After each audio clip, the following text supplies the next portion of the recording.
Bonjour, bienvenue dans cette présentation du logiciel Progelium dans sa version 3.80. Cette version contient de très nombreuses améliorations et de très nombreux correctifs. C'est pour cette raison que je vous invite vivement à l'installer sur votre PC. D'autre part, à partir de janvier 2020, pour pouvoir bénéficier du support technique, il vous faudra avoir installé cette version au minimum.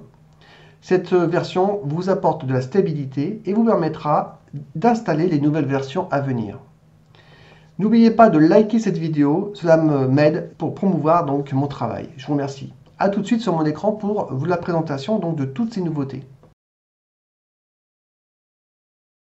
Alors, donc la version 3.80 comprend de très nombreuses améliorations et de très nombreux correctifs. Si vous avez rencontré donc dans les versions antérieures des problèmes, des bugs, sachez qu'il y a de grandes probabilités pour que ces problèmes soient résolus dans cette version. Si jamais ce n'était pas le cas, n'hésitez pas donc à me contacter pour que je puisse le traiter, l'analyser et le corriger rapidement. On va commencer par la première amélioration qui concerne en fait la rosace. Alors, voilà, je vais sur la rosace. Donc maintenant, vous allez pouvoir exporter et importer une rosace d'un pétale. Par exemple, ici, j'ai la rosace ressource, vous voyez, qui est sur cette pétale-là. Si je clique dessus, vous voyez, donc ressource, ce pétale ressource qui est au centre, contient d'autres pétales, soit des accès à des documents, soit des accès à d'autres rosaces sous-jacentes, et voir également des documents, etc. Donc si je clique par exemple sur image, qui est une rosace sous-jacente, elle a elle-même ses pétales qui lui sont associés. Donc on va pouvoir, si vous voulez, exporter complètement l'arborescence d'une rosace. Donc là, je vais vous montrer par exemple la rosace ressource. Je vais tout simplement cliquer sur le bouton droit de la souris et cliquer sur l'option exporter une rosace. Voilà, donc je clique dessus. Et là, vous voyez, donc il y a un message qui me dit export effectué avec succès. Je clique sur le bouton OK. Et là, vous avez donc l'explorateur Windows qui apparaît et qui m'indique le fichier d'export qui a été créé, voilà, qui s'appelle export rosace et le nom du pétale, ressource, vous voyez. Donc, maintenant, je vais pouvoir faire le phénomène inverse, c'est-à-dire importer le fichier d'export. Alors imaginez que vous voulez importer, admettons, la rosace sur ce pétale-là. Je vais faire un clic droit, importer une rosace, qui est ici.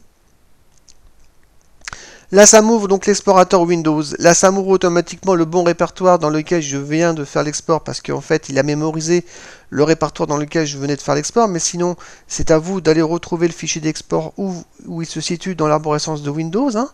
Donc là, je clique sur le fichier qui m'intéresse, donc export rosace ressources, et je clique en bas sur ouvrir. Et là, vous voyez automatiquement le pétale ressource apparaît. Si je clique dessus, j'ai toutes les pétales sous-jacentes qui apparaissent également. Je peux naviguer. Voilà, vous voyez, donc tout est revenu comme la pétale initiale qui se situait ici. Donc ça, c'est intéressant parce que vous allez pouvoir exporter et importer vers un autre ordinateur, admettons, une rosace particulière, voire éventuellement si vous avez un bouquet d'informations au sein même d'un pétale que vous voulez transmettre à un ami et qui possède Progelium, vous allez pouvoir lui transmettre le fichier d'export et lui, de son côté, il pourra importer la rosace que vous lui avez transmise.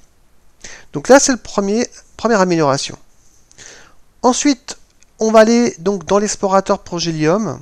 Donc je rappelle que l'explorateur Progelium, c'est donc un explorateur interne au logiciel qui dépend du module déclasseur. Voilà, donc ici, j'ai le module déclasseur qui me permet de classer tous mes documents au sein même de classeurs, de colonnes, d'onglets, etc. Et là, en cliquant donc sur l'œil, je vais pouvoir accéder donc à l'explorateur Progelium qui me permet en fait de manipuler des fichiers et des répertoires comme le fait Windows, mais à la différence près que la modification que vous faites est automatiquement répercutée dans les classements du logiciel Progelium. Alors là, nous allons voir le bouton à bascule. Donc le bouton à bascule, c'est ce bouton ici que vous voyez là, à double flèche. Il vous permet en fait d'accéder en un clic de souris à deux répertoires que vous utilisez systématiquement. Hein. Donc c'est à vous de choisir les deux répertoires que vous préférez, vers lesquels vous revenez régulièrement. Hein. Et une fois que vous les avez définis, vous allez pouvoir passer de l'un à l'autre en cliquant sur ce bouton. Donc par exemple, là je vais cliquer une fois sur ce bouton. Donc là, il m'affiche le répertoire aujourd'hui. Donc c'est un répertoire de planification qui m'indique les tâches à faire. Et si je reclique une deuxième fois, ça m'indique le répertoire de mes ressources. Donc ça, c'est des ressources dont j'ai besoin pour faire mes projets. Donc en un clic de souris, vous voyez, j'y ai accès, tout simplement. Donc je peux naviguer dans mes répertoires. Donc, je vais dans ce répertoire-là. Voilà. Je vais dans ce répertoire ici. Voilà. Et là, si je reclique sur le bouton de la bascule, automatiquement, il me ramène sur le répertoire de planification aujourd'hui. Et si je reclique une deuxième fois, il me ramène sur les ressources. Donc c'est à vous de définir, comme vous le souhaitez, les deux répertoires qui vous intéressent. Donc là, par exemple, si je voulais modifier, donc si je voulais pas ressources, par exemple, je voudrais qu'il m'amène directement sur procédure. Voilà. Mon répertoire procédure, que vous voyez là, et qui est en tête de liste, je vais pouvoir l'enregistrer dans le bouton à bascule. Alors pour cela, je vais cliquer sur le bouton à bascule avec le bouton droit de la souris, je dis bien le bouton droit de la souris, pour faire apparaître le menu contextuel et choisir la première option qui est mémoriser le répertoire. Donc je clique sur cette option, voilà. Donc ça m'a bien mémorisé donc le répertoire procédure. Et maintenant, je vais pouvoir choisir un autre répertoire comme second répertoire à bascule. Là, par exemple, je vais prendre plan d'action. Donc je double-clique sur plan d'action pour le mettre en tête de liste. Voilà, donc plan d'action est en tête de liste. Je vais pouvoir le mémoriser. Voilà, donc je vais cliquer à nouveau sur le bouton droit de la souris sur le bouton à bascule. Et je vais cliquer sur mémoriser le répertoire. Voilà. Donc maintenant, si je clique une fois sur le bouton à bascule, il m'amène sur procédure.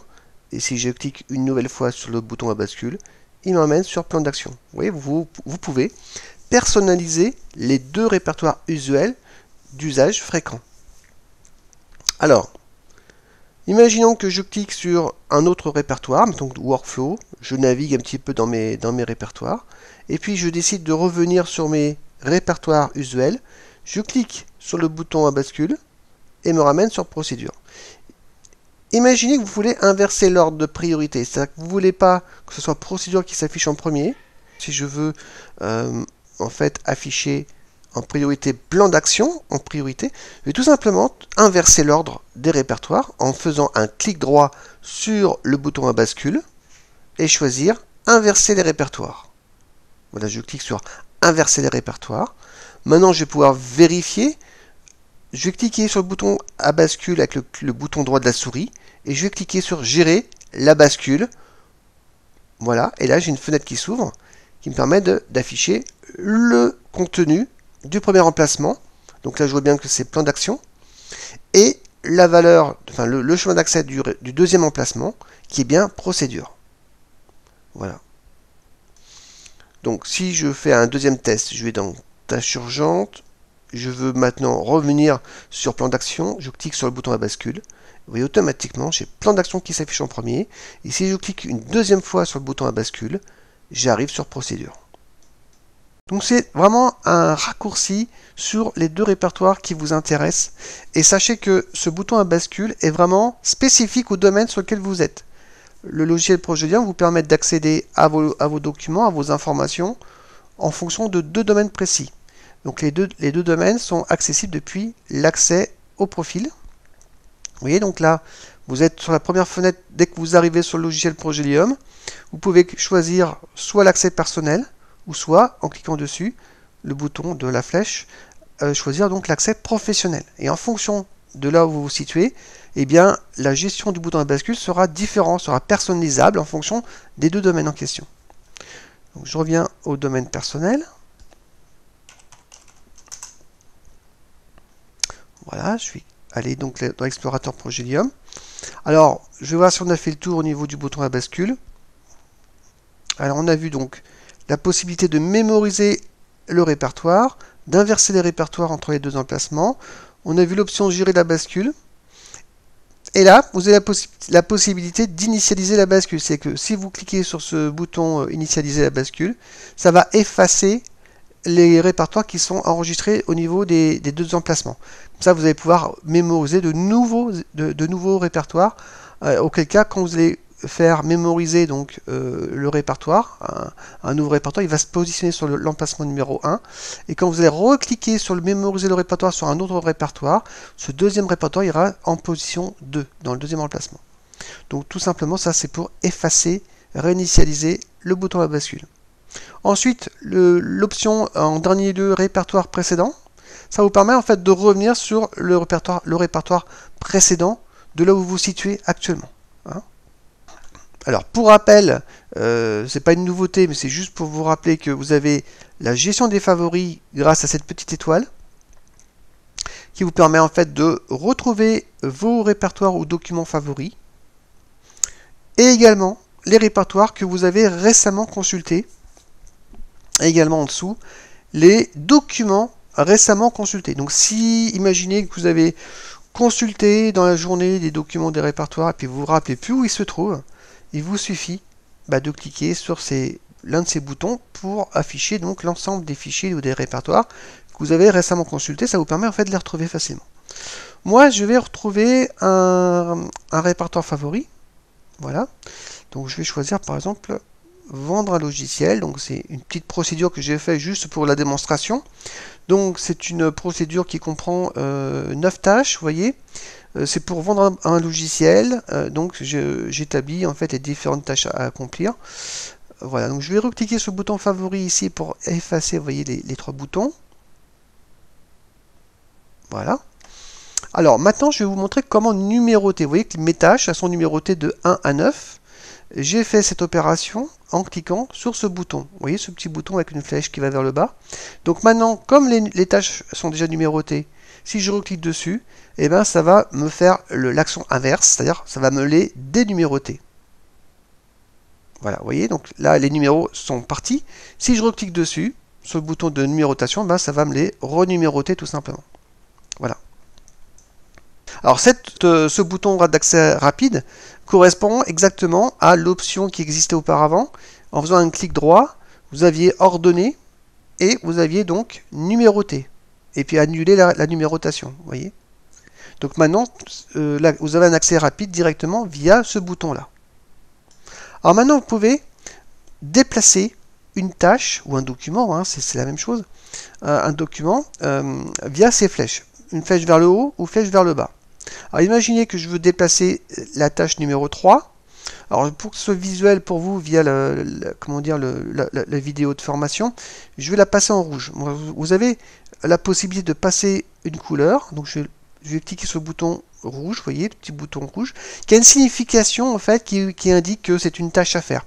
Alors vous pouvez bien sûr utiliser la couleur pour d'autres usages, hein, tout simplement pour mettre en évidence un document, pour vous rappeler que c'est un document par exemple qui est en cours de rédaction, par exemple, hein, ou alors visuellement pour vous dire, là ce document je suis en train de travailler dessus, j'en ai besoin, donc quand j'ouvre un répertoire, je veux le voir, je veux que ce soit visuel et que je vois tout de suite qu'il apparaisse avec le rouge, pour que ça attire l'œil et que j'ai pas besoin de rechercher sans arrêt les documents. Sachez que aussi vous avez la possibilité de retrouver le document via sa couleur, via un clic droit sur les critères de recherche en haut. Là vous pouvez choisir la couleur qui vous intéresse, donc je vais prendre par exemple rouge. Vous voyez donc tous les documents en rouge apparaissent ici. Donc ça vous permet en fait de rechercher facilement des documents qui sont dans un état d'avancement particulier. Donc j'efface le critère de sélection. Voilà, donc actuellement j'ai mon fichier qui est ici. Donc je le sélectionne et admettons je veux le déplacer et je veux le positionner donc à la place de la tâche numéro 2. Je veux le monter d'un cran. Bon. Alors ce que je vais faire, je vais cliquer tout simplement sur le bouton de la flèche qui monte vers le haut. Vous voyez? Donc je clique dessus et vous voyez donc le document réalisé la vidéo est monté d'un cran. Si je clique encore une fois, vous voyez, il est passé en tête de liste. Alors je peux faire pareil avec l'autre bouton contraire, flèche vers le bas. Voilà, je clique dessus, vous voyez, le document se déplace. Comme ceci.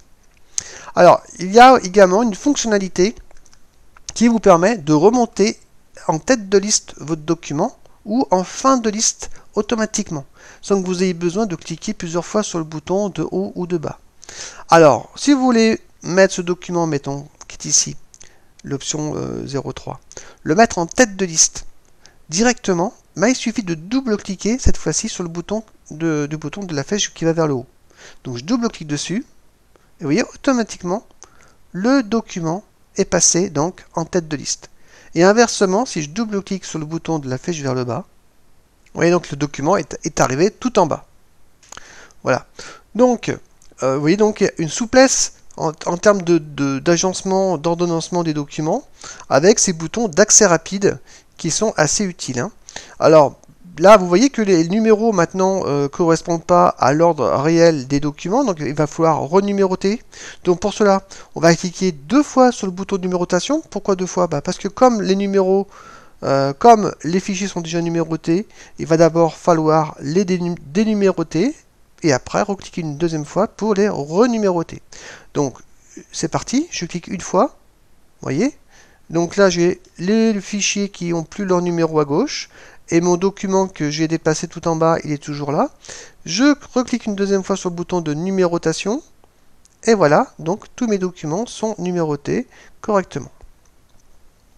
Vous avez également la possibilité de trier vos documents donc dans l'ordre alphabétique. Donc là, à ce moment-là, on n'est pas dans une phase de numérotation avec des numéros qu'on attribue à gauche, vous voyez, de chaque fichier. Par contre, là, en fait, ce qu'on va faire, c'est qu'au contraire, on va pas mettre de numéros. Donc, je vais enlever des numéros. Voilà. Et je vais cliquer sur le bouton, vous voyez, de tri qui est ici. Donc, je clique dessus. Et là, vous voyez, ça va trier les documents par ordre alphabétique. Comme ceci. Si je reclique une deuxième fois sur ce bouton de tri, il va me les trier dans l'ordre inverse, hein, de l'ordre décroissant. Hein. Vous voyez la lettre T, R jusqu'au A. Bon, je retrie dans l'ordre alphabétique. Voilà, comme ceci. Donc vous voyez, donc, avec des simples boutons d'accès rapide, vous allez pouvoir faire pas mal de choses pour gérer vos informations.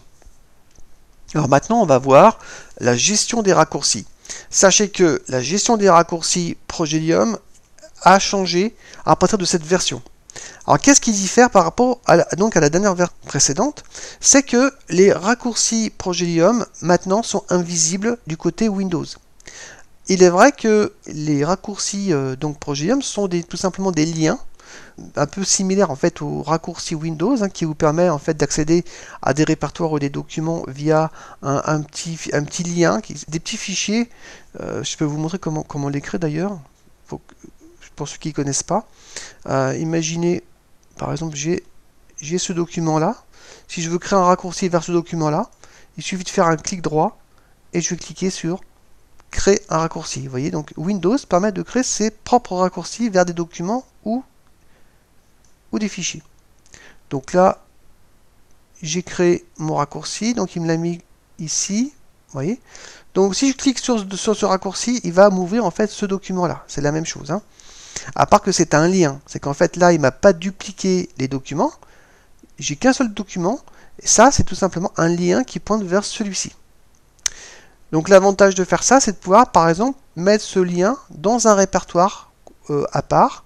Ça, on pouvait créer des répertoires thématiques et puis ordonnancer, rassembler des raccourcis qui pointent vers des documents qui seraient, eux, centralisés.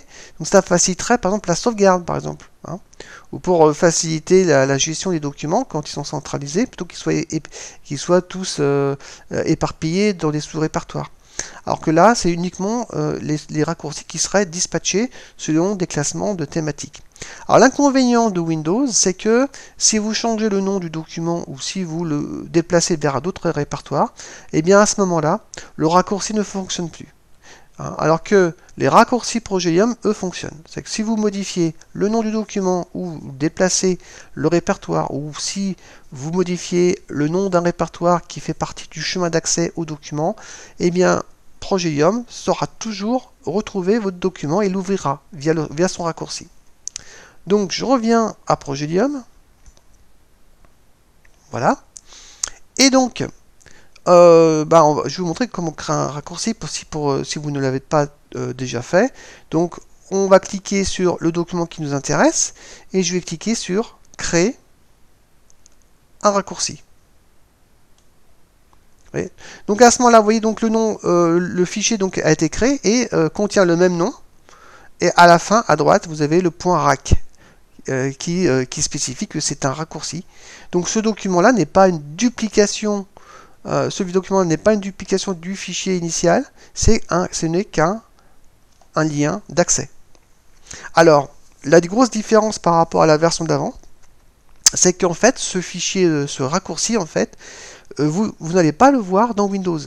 Si j'ouvre Windows, vous allez voir dans ce répertoire, dans le répertoire en cours, je vais retrouver donc activer le mode de paiement du produit. Donc c'est le fichier que vous voyez ici, hein, c'est celui-ci. Mais vous ne voyez pas le document .rac. Là, vous avez que des points RTF qui apparaissent à la fin des fichiers. Alors pourquoi rendre invisibles les raccourcis dans Windows? Eh bien tout simplement parce que les liens de raccourcis dans Windows ne sont pas utiles dans la mesure où les gens qui ne possèdent pas Progelium ne peuvent rien en faire. S'ils cliquent dessus, ça ne va pas marcher. Il faut avoir le logiciel Progelium pour que quand on clique dessus, ça ouvre le document en question. Donc imaginez que vous travaillez en entreprise et que vous créez des raccourcis qui apparaîtraient dans les répertoires et que des gens qui consultent les documents voient apparaître des points .rac avec des noms similaires avec les vrais noms des documents, ils cliquent dessus, ils voient que le document ne s'ouvre pas, ils voient qu'à côté il y a le même nom du fichier qui est le vrai fichier. Qu'est-ce qu'ils vont faire? Ils vont supprimer le point .rac qui ne fonctionne pas. Et là, vous, du coup, dans Progelium, vous cliquez dessus, ça ne marchera pas parce que le document aura disparu. Donc c'est pour cette raison que la gestion des raccourcis maintenant se fait en interne complètement dans le logiciel Progelium pour que les raccourcis soient complètement en sécurité, préservés et qu'ils ne viennent pas polluer les répertoires Windows. Donc ça, c'est une évolution, une amélioration qui a été apportée dans cette version. Alors, autre avantage, amélioration qui n'existait pas auparavant, c'est que maintenant, vous pouvez copier un raccourci et le coller dans le classeur. Alors, je vais ouvrir le classeur. Voilà, et imaginez que je vais mettre mon raccourci dans cette cellule-là, je vais faire coller. Vous voyez? Et donc automatiquement, en fait, le document qui est lié à mon raccourci, ça a été rangé automatiquement dans ma cellule.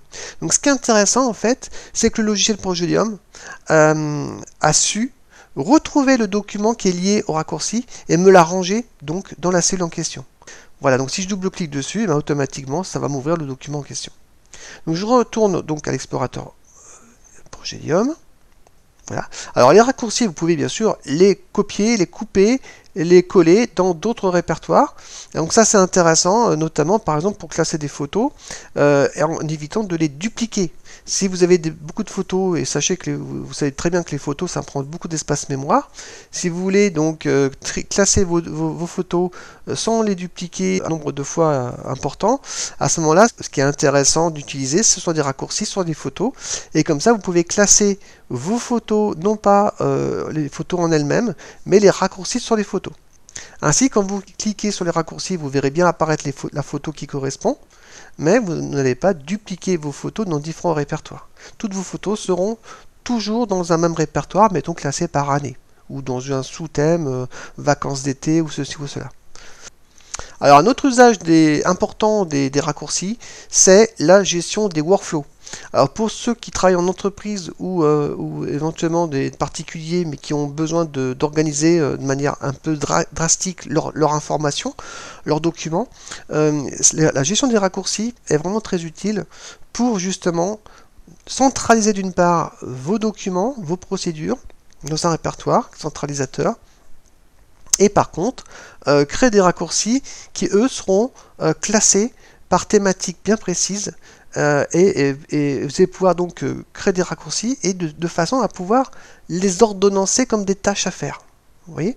Et vous allez pouvoir même numéroter vos raccourcis comme étant des tâches tâche 1, tâche 2, tâche 3, les renommer, les déplacer, les mettre à des endroits différents, sans que le document qui y fait référence ne soit impacté. Vous voyez, donc gestion des raccourcis très utile. D'ailleurs, je vais faire une formation prochainement qui va concerner justement la gestion documentaire en mode expert, qui va vous permettre de passer à un niveau supérieur avec l'outil Progelium. Donc ça, c'est, je dirais, au courant du mois de janvier 2020. Alors une petite astuce pratique très utile qui va vous rendre service, c'est la possibilité de basculer automatiquement vers l'explorateur Windows dès que vous en avez besoin. Alors c'est tout simple, il suffit de maintenir la touche contrôle de votre clavier et de cliquer sur le répertoire qui vous intéresse ou voire même le document. Alors imaginez que vous voulez ouvrir l'explorateur du répertoire vendre un logiciel. Je clique sur le bouton contrôle du clavier, je maintiens appuyé et je double-clique sur le répertoire vendre un logiciel par exemple. Vous voyez, automatiquement, vous voyez, Windows s'est ouvert et c'est ouvert sur le bon répertoire, vendre un logiciel, et m'affiche le contenu. Donc là, il m'affiche le contenu du répertoire vendre un logiciel. J'aurais pu aussi choisir un document, par exemple celui-ci, diffuser le message publicitaire. Si je double-clique en ayant appuyé sur la touche contrôle, je double-clique sur le fichier. Voilà, donc là, j'ai mon explorateur Windows qui s'affiche et en plus qui m'indique en vidéo inversée le fichier sur lequel j'ai double-cliqué dans l'explorateur Progelium. Là, je suis bien dans l'explorateur Windows, vous voyez, il me l'a bien affiché et il me positionne directement sur le bon fichier. Donc ça, c'est vraiment pratique. Ça peut être utile. Alors, cette option de double-clic avec la touche contrôle est également accessible depuis la gestion des favoris. Donc, si vous cliquez sur l'étoile, donc j'affiche sur les favoris. Voilà. Si je double-clique par exemple sur le répertoire FAQ, mais je maintiens la touche contrôle appuyée, je double-clique. Voilà, vous voyez qu'automatiquement j'ai l'explorateur Windows qui s'affiche sur le bon répertoire FAQ. Voilà. Donc voilà, c'est à savoir. Alors une autre amélioration qui est très pratique, qui pouvait poser un problème quand elle n'était pas donc en vigueur. Alors je sais que quand vous renommiez en fait des documents, voilà, vous voyez donc les documents ont tous un suffixe. Donc là c'est un point .rtf, ça peut être des points PDF, des points doc, des points XLS, des points, voilà, il y a toujours des points quelque chose qui permet d'identifier la nature de l'information, enfin la nature du document. Si c'est un document Word, Excel, PDF, etc. Ou une image, ou une vidéo, MP4, une musique, MP3, etc. Des fois, quand on renomme un document, on a tendance souvent, sans faire exprès, d'effacer le suffixe. Hein, donc imaginez que j'efface, et puis sans faire exprès, et je mets produit, voilà, 2. Et je fais renommer.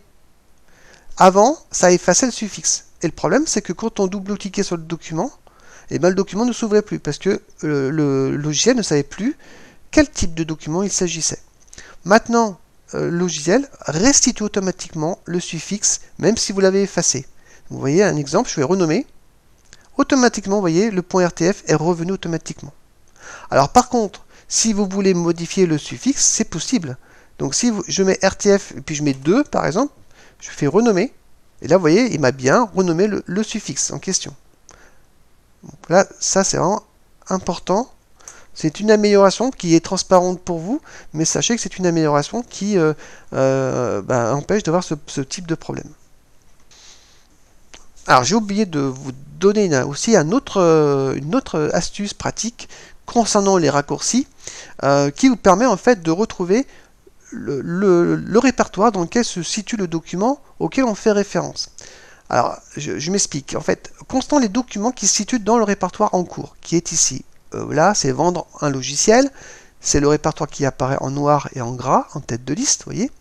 Eh bien, tous les documents qui se situent en dessous, c'est les documents qui font partie de ce répertoire. Par contre, le raccourci que vous voyez, tous les documents qui se finissent par .rac, ce sont des liens qui pointent vers des documents qui ne sont pas forcément présents dans ce répertoire. Ça peut être des répertoires ou des documents qui se situent ailleurs. Alors des fois on peut être amené à savoir où il se situe, dans quel répertoire il se situe. Alors je vais vous montrer comment il faut faire. Donc c'est très simple en fait, mais là comme mes raccourcis je les ai créés dans le même répertoire, on sait déjà où se trouvent les documents qui y font référence. Ben, ils sont forcément partie du même répertoire vendre un logiciel. Donc ce qu'on va faire, c'est que je vais déplacer le répertoire de référence. Par exemple là, je vais créer un raccourci sur donc activer le mode de paiement de produit. D'ailleurs, je vais le renommer, parce que tout à l'heure j'avais renommé pour faire un test. Voilà. Donc là, activer le mode de paiement du produit.rtf, c'est le document de référence, à partir duquel j'avais fait un raccourci qui se situe ici. Vous voyez, le point .rac fait référence à ce document-là, .rtf.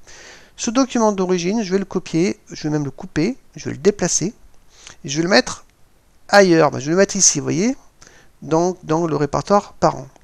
Je vais faire un clic droit coller. Voilà, je clique ici, voilà. Donc là, j'ai déplacé mon document, maintenant il se situe ici. Donc si je reviens donc dans vendre un logiciel, vous voyez le document n'est plus là, il y a uniquement le raccourci qui y fait référence. Donc si je double-clique sur le raccourci, vous allez voir que le document s'ouvre automatiquement. Donc là, il s'est ouvert sur mon autre écran. Voilà. Donc là, c'est des documents, des fiches d'exemple, hein, c'est normal qu'il soit vide, hein, c'est un document de test pour vous montrer. Voilà donc mon document, il s'est bien ouvert, bien que, vous avez vu, j'ai déplacé le fichier de référence. Maintenant, imaginez que vous ne savez pas du tout, vous vous rappelez plus du tout où se trouve le document de référence, et vous êtes sur le raccourci. Comment retrouver le répertoire dans lequel se trouve le document de référence? Eh bien, on part à partir du fichier raccourci, et je vais faire un clic droit, ouvrir, et ouvrir l'explorateur Progelium. Je clique sur cette option, ouvrir l'explorateur Progelium, et automatiquement, vous voyez, il va m'ouvrir le répertoire dans lequel se situe le vrai document de référence. Donc ça vous permet, cette option, de retrouver le contexte, le répertoire parent du document en question. Alors, il y a une autre amélioration importante qui était un peu embêtante quand elle n'existait pas, c'est lorsque vous faisiez des copies de documents vers un autre répertoire qui contenait déjà le nom du répertoire. Alors, parfois, on est amené à écraser un document volontairement pour le mettre à jour à partir d'une version plus récente qui se situe dans un autre répertoire. Jusqu'à maintenant, le logiciel ne permettait pas de remplacer le document, il vous indiquait tout simplement que le document existait déjà dans le répertoire cible, auquel cas vous étiez obligé d'annuler l'opération, de supprimer le fichier dans le répertoire cible pour pouvoir ensuite déplacer le document récent dans ce répertoire cible. Maintenant, donc cette opération est simplifiée, elle se comporte de la même manière que Windows, à savoir que vous avez un message d'information qui vous stipule que, attention, le document existe déjà dans le répertoire de destination, à vous de le remplacer ou non. Donc vous avez bien un message qui vous avertit, et c'est à vous de choisir si vous voulez écraser, enfin remplacer le document par l'autre. Voilà. Donc on va faire un test, hein, tout simplement. Donc, je vais vous faire une démonstration. Je vais me faire là. Voilà, donc vous voyez, j'ai deux documents, test 1 et test 2, ici. Et je vais créer un autre répertoire pour faire le test. Voilà. On va mettre Alain, voilà. Donc là, dans Alain, il n'y a rien. Il n'y a pas de document. Donc ce que je vais faire, c'est que je vais copier test 1 et test 2 dedans. Je vais faire copier. Je vais dans Alain, je vais faire coller. Voilà. Automatiquement, il est en train de me copier les documents. Il me les fait apparaître test 1 et test 2. Maintenant, ils sont dans Alain. Je reviens dans le répertoire précédent, donc dans TEMP. Voilà, mes documents d'origine sont ici. Maintenant, je vais les recopier à nouveau. Imaginons que je les ai modifiés, puis je me suis aperçu que les plus récents, c'est ceux-ci. Donc, je les sélectionne, et je les copie. Alors, justement, une information, quand vous faites la multisélection, quand vous cliquez donc sur un document et sur un deuxième, pour pouvoir sélectionner les deux en même temps, il faut maintenir la touche CTRL appuyée du clavier, la touche CTRL qui est en bas à gauche. Je maintiens la touche CTRL appuyée et je clique sur le deuxième fichier. Et je maintiens la touche CTRL appuyée jusqu'à le clic de la souris. Il ne faut pas lâcher. Et là, je peux lâcher la touche CTRL une fois que j'ai cliqué, j'ai le menu contextuel. Là, je vais pouvoir faire copier.